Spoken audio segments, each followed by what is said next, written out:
Well, greetings once again, and welcome to week 4. In week 4, we're going to be talking about the indigenous mission strategy in chapter 12, and then we'll also be moving on to chapter 14. Basically, defining indigenous. Indigenous means native to an area. It's also defined on dictionary.com as like this: originating in and characteristic of a particular region or country. Characteristic of a particular people when we're talking about planting churches. Dr. John Mark Terry, one of the authors of our textbook, has said this: missionaries employing the indigenous strategy seek to plant reproducing churches that are at home in their culture, not churches that are essentially Western. Two keys right there in his statement are these: reproducing churches at home. As missionaries, we're going in, we're planting churches. We want to see multiplying churches. We want to see reproducing churches. Churches that are going to reproduce are going to be churches that are at home or more indigenous to that people. An illustration I use often is walking into a remote village. We can walk into a village in, let's say, the middle of Burma.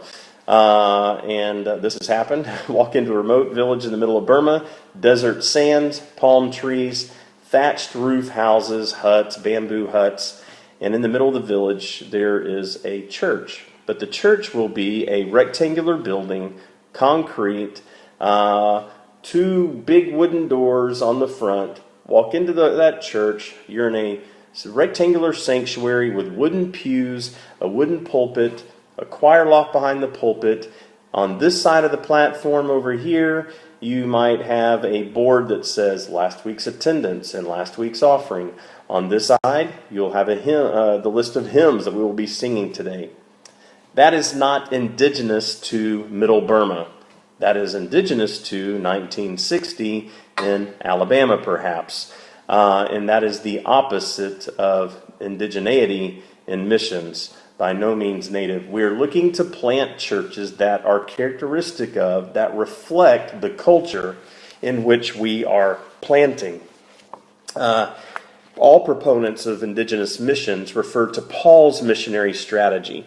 And one fine example in Paul's missionary strategy is leadership. Paul, Timothy, Titus, his team, they go in, they plant churches, and they are raising up leaders. They are appointing leaders or seeing the election of leaders to lead that church. And those leaders are native to that culture, native to that people. That's indigenous leadership. From the 1800s, we have some, in early 1900s, we have some men here that are highlighted in our textbook. I'll point out just a couple of those. You can read through those better than I can go through them all in the short time we have. But Venn and Anderson they were advocates of the 3 self churches. The 3 self churches. What is 3 self? Well, self-supporting, self-governing, self-propagating. Self-supporting simply means this: the church is not going to be financially subsidized by foreign money, by the Foreign Mission Board, by churches in another country. But the churches being planted are being taught to give, taught to tithe, giving their offerings, and they're supporting their own church, supporting their own pastor. Self-governing, well, the leadership is not missionaries. The leadership is native to the people. So the people are appointing or electing their own leaders. Self-governing. Self-propagating, well, that's evangelism. That is the local church being planted, and then that church being discipled, being taught to do their own evangelism, not relying upon the foreign missionary to do all of the evangelism. It seems like it goes without saying. However, traditionally, as missionaries, we have created great dependency upon the people we're reaching on us. John Nevius was a missionary in the 1800s in China. And he further developed the indigenous principles of Venn and Anderson. Highly recommend Nevius's book, The Planting and Development of Missionary Churches. And again, you can read through this, but essentially what he's saying is this.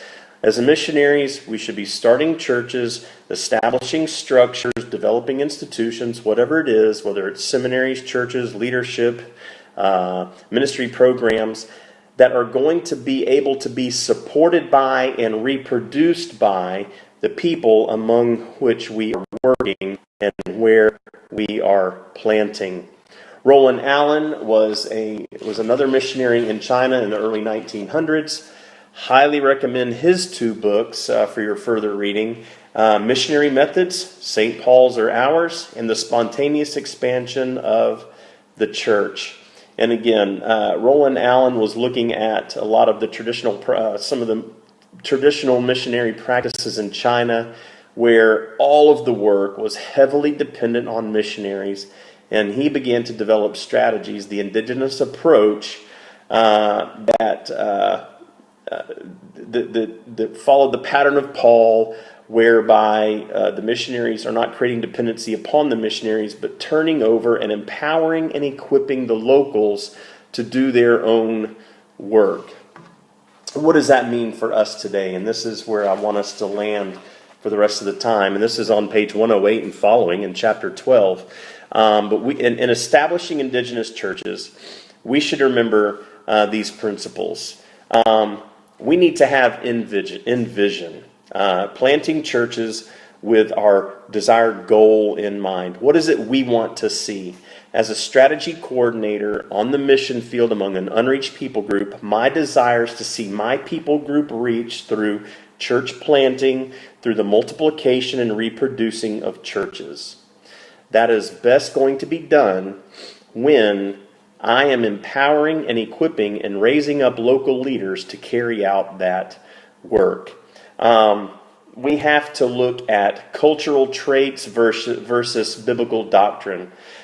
We cannot compromise biblical doctrine, biblical principles, but we can shuck away our cultural practices in church and help the locals find a cultural expression of church that reflects and is characteristic of their culture. And we should expect that the churches are going to support themselves from the beginning. And this might be the building of church buildings. We're not opposed to church buildings on the mission field. If the locals want to build a church using their resources and build a church that reflects their culture, then we want them to do that. That's an appropriate expression. But we don't want to be in the practice of building churches ourselves as missionary groups. Self-governing, we want to empower the local people to govern themselves and make decisions for their group, for their church from the very beginning, without us being the sole authority. Certainly we're offering guidance. We have the experience, we have the maturity. We want to help them in that way. We want their communities to be evangelistic. We want them to reproduce. We're helping them through that. And all the methods should be reproducible within that culture. And just really focusing on the training and the empowering of local believers. We are temporary on the field. We've had this discussion. We've had a little bit of debate, perhaps, on whether we are working ourselves out of a job or whether our roles change over time. I believe that there's always going to be a place for missionaries in all types of fields. We might be pioneer, frontier church planting in the beginning.